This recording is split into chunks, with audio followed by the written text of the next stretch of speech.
Hello and welcome to the CNBC TV18's Mumbai newsroom. I'm Sonal Bhutra. You're watching MF Corner. Today we are going to talk about a very important topic, that is planning for your children's education. So the first question that arises is, when do you start, how should you start, and where do you invest? That's what we are going to take up in this episode with Mrin Agarwal, financial educator and director at FinSafe India. Mrin, good afternoon. Thank you so much for joining us as always. And today's topic is going to be very interesting and at the same time very important. So let's get started with that, because we want to understand what is the ideal way to plan for a child's higher education. How do you calculate the amount you will need, considering the money will be used several years later? Good afternoon, Sonal, and lovely to be here today at MF Corner. So, of course, whenever we need to calculate the higher education goals, we have to take into account what are the current costs, because we don't know how the costs are going to be in the future. But what we can do is that we can take the current costs and then extrapolate it using inflation to the future, right? And of course, it always pays to assume a higher cost, because, think about it, 10 years back, maybe engineering costed you about 10 lakhs. Now it costs maybe 20, 25 lakhs. And the other thing to keep in mind is that you might be saving for engineering, but your child might want to go abroad, right? So it's always better to assume a higher amount. And of course, we should not forget inflation. So many times I see people thinking, okay, I need to save 20 lakhs. So I'll just save that 20 lakhs. But 20 lakhs, 10 years down the line with 6% inflation is actually 35 lakhs. So if you don't account for the inflation, you're going to end up with a 15 lakh shortfall, right? So there are many calculators available online through which you can do this calculation very, very easily in terms of how much you need to be saving for child education. Okay, that is so helpful. At least that gives you a kickstart as to what you should be doing when you're planning around your child's education. So that takes me to the next question. When do you start this? Is this something you should do immediately after your child is born? Oh, yes, absolutely. Given the current costs of educating, especially higher education, and given the fact that inflation on education is between 7 to 10%, it certainly makes sense to start as early as possible, because when you start early, you have time on your side, so your investments can compound, and you also probably have ability to take a higher amount of risk as well. So, just to give you an idea, for example, let us say that you want to save 20 lakhs and assuming that the inflation is 6%, and we're assuming a return on investment at 10%, right? So now if you invest when the child is just born, then you're looking at investing 9,500 per month. But if you invest it, say at the age of 10, when you have only 8 years to go, you have to invest 21,500 per month, right? So the amount that you have to invest is pretty much going to double or become 3 to 4 times as much as you're going to delay it. And so hence it makes sense to start early also, because the amount that you have to invest is lesser. Okay, take that point. And you talk about inflation, that of course is such a big worry, not only today, it will be in a couple of years as well. Now, since we are talking about a long waiting period or a long investment period here, Mrin, how do you think, what would the best way to accumulate this money be? Do you invest in children's specific fund, or do you actually start SIP in your child's name into equity funds? So there are many options for investing. So you, for example, have the safer investments, like, for example, the PPF or the Sukanya Samriddhi scheme. But remember that while these do give you tax-free returns between 7 and 8%, the point is that you're trying to beat an inflation of about 8 to 10% out here, right? So I think it's important to look at market-linked instruments. And again, market-linked instruments, you can look at equities, you can look at equity mutual funds. The problem with equities is that you have to really figure out what to buy, how long to hold it, when do we exit, when do we rebalance.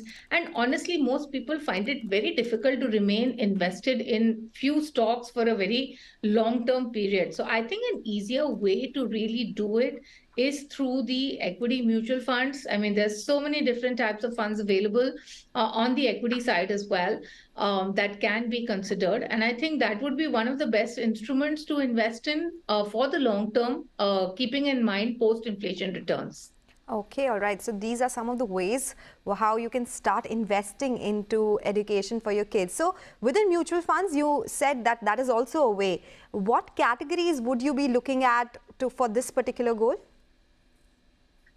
Well, it depends upon what is your investment horizon, of course, and risk-taking ability. So if your investment horizon is less than 5 years, obviously equities would be very volatile, and it makes sense to go with the short duration debt funds. But clearly, yes, if your investment horizon is between 5 to 7 years, you can consider balanced funds. And yes, if your investment horizon is longer, let's say 7 years and above, then I would really suggest that we look at investing in equity funds. And within the equity funds, I have always preferred the index, flexi cap, and the mid cap funds. Of course, you also do have child education plans available. Okay, so when we talk about child education plans that are available, I just want to speak about children-specific mutual funds. What have the returns looked like for this particular category? What could be the reason for someone to pick this over a regular equity fund? All right. So the children's education plans basically have a lock-in of 5 years, right? Or education, whichever is earlier. And the way it works is that it's typically managed like a balance fund, right?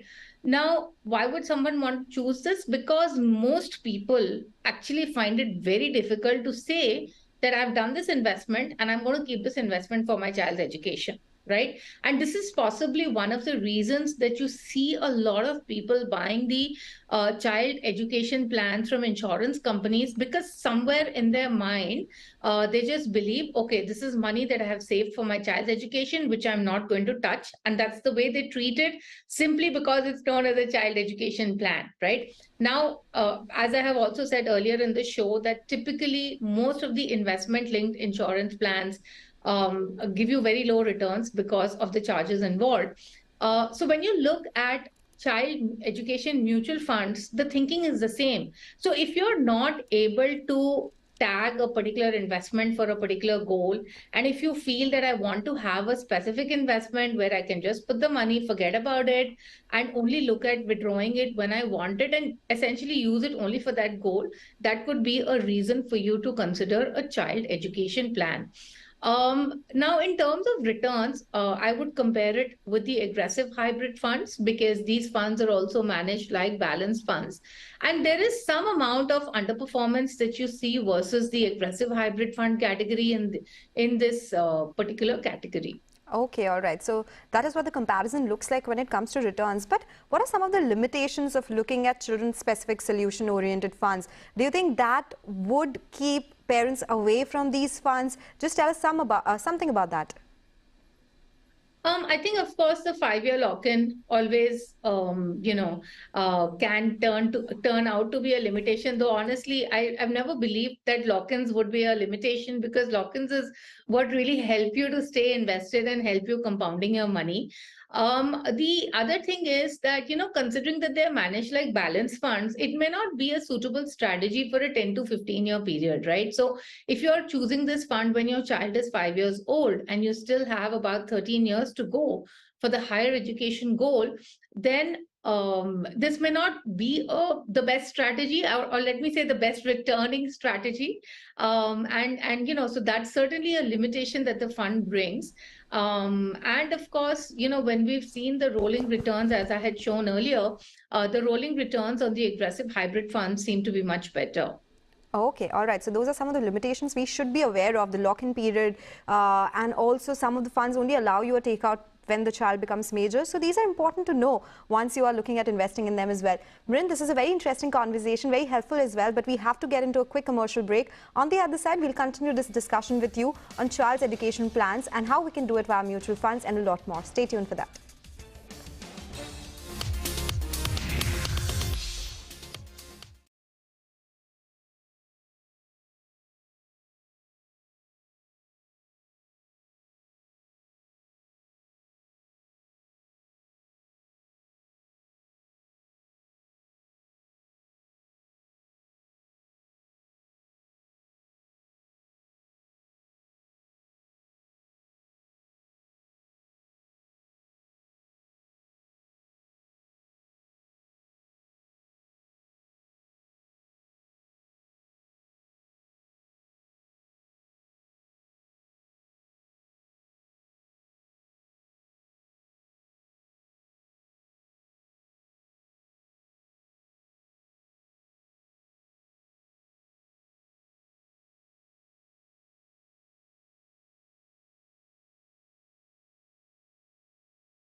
Welcome back. You're still tuned into MF Corner. Still have with us Mrin Agarwal. We are talking everything about child's education plan and how you can start from here on itself.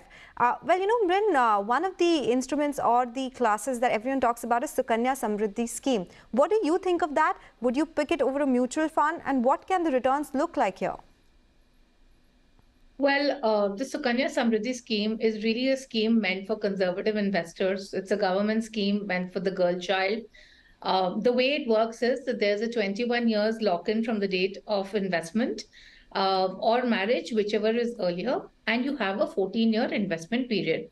Now, the current returns are really good. They're 8% tax-free. So that certainly is a great return. And it's a cumulative return as well. So your money is compounding, right? The main drawback that I think Sukanya Samriddhi has is that at the age of 18, you can only withdraw 50% of the accumulated corpus, right? So I feel somewhere that Sukanya Samriddhi seems to be more a scheme for marriage than for education. But that being said, you could always look at it for the education purposes, but be mindful that there is going to be that restriction of 50% withdrawal at the age of 18. And as I said, it's for people who don't want to take any risks. Certainly, it's a great scheme that's available. Okay, so risk-averse people, they should look at this particular scheme. Mrin, you have first-hand experience in planning for your daughter's education. So we would like some of those anecdotes, those personal tips as well. Tell us, how did you go about it? Which were some of the schemes or asset classes you invested in? We would like to know. Yeah, most people find it really difficult to believe when I tell them this. But, I've been a mutual fund investor, I think, for the last 24 years. Okay. Wow. I have really ensured that for all of my main financial goals, I have invested only in mutual funds, right? And typically, I do SIPs in flexi-cap, mid-cap funds. Those were the two categories in which I did the SIPs. I did them in my name, and there's this whole thing about doing it in parents' name versus child's name. But I just think doing it in parents' name brings much more flexibility. And, without really worrying that much about the tax liability, honestly, I think the flexibility is more important. So that's why I did it in my name. So I did these SIPs in flexi caps and mid caps. I've also invested in Sukanya Samriddhi. In fact, I invested the year that the scheme was opened. Because I did think that getting like a 7.5–8% tax-free return is a good return. So I've kept it more from the marriage perspective. One of the things, that I've always done is that whenever you're near a goal, always look at redeeming the money and moving it out. So my daughter just went to college this year. And so about a year back, I started redeeming. Thankfully, markets were also up at that point.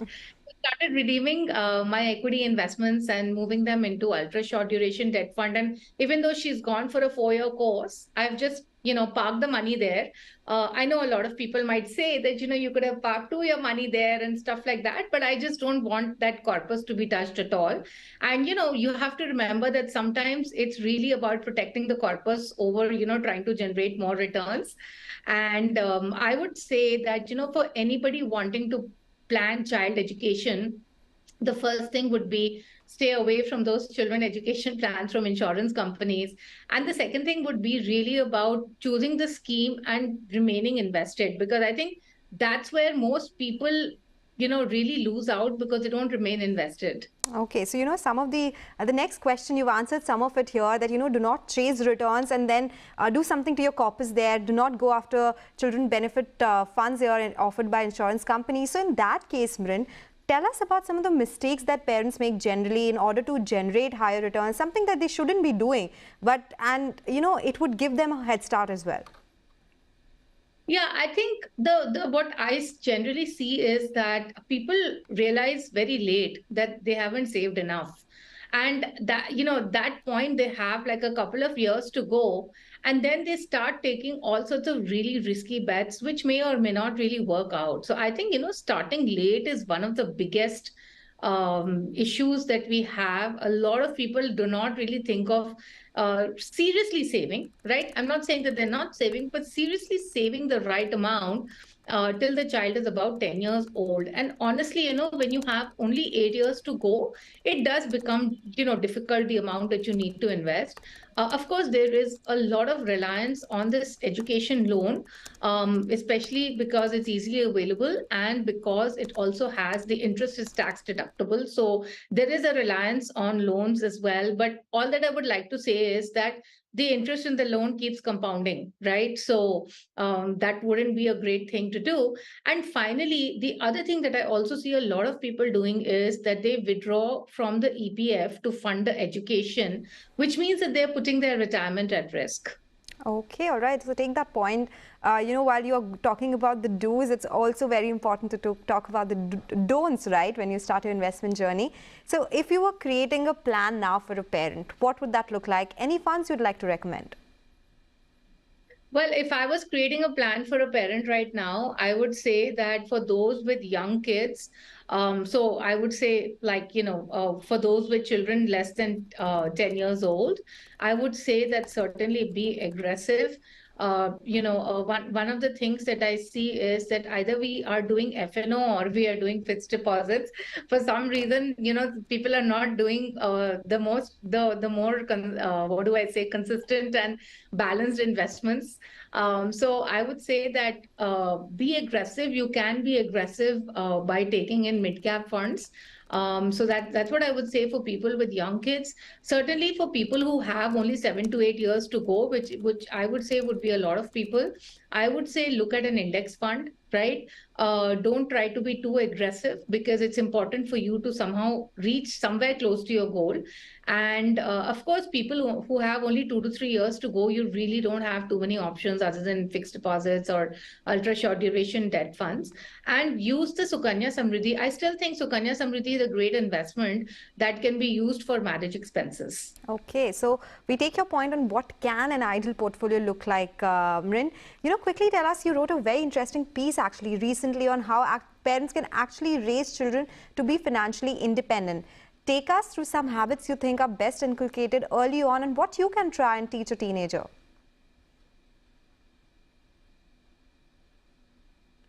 Mrin, can you hear me? So, yeah, I can hear you.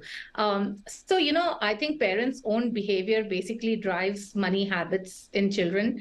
And, you have to be what you want your child to be, because children are always going to emulate parents' spending and investing behavior. So I think, just very quickly, a couple of things that I think, posturing is really, really important. And even if you have all the money and you can afford it, I think it really makes a lot of sense to say no, especially when children are small, so that they know that they cannot have everything that they want. And I think it's really important to drive financial responsibility in children, because it's a lifelong trait and it really helps in a lot of ways in decision making through difficult times. And the main thing to remember is that middle school is a time when kids really imbibe most of their spending habits. So there's a lot of peer pressure. So again, I think it's really about striking the right balance. I would say all in all, the parents posturing. Secondly, putting your child on a budget, especially as they grow older and, once they start getting their pocket money or once they're in college, putting them on a budget and, encouraging them to follow this budget and maybe giving them a small reward for following the budget. I think, these are a few ways that we can inculcate financial responsibility. Children follow their parents' example, not advice so much, right? So that is the biggest takeaway from the conversation as well. And other than that as well, Mrin, thank you so much. It's been such an insightful conversation as to how one can go about planning their child's future, their education, and a lot more. Thank you so much for joining us today. Okay, with that, we'll take your leave on this edition of Mutual Fund Corner. Stay tuned for Closing Bell to take you through the last hour of trade.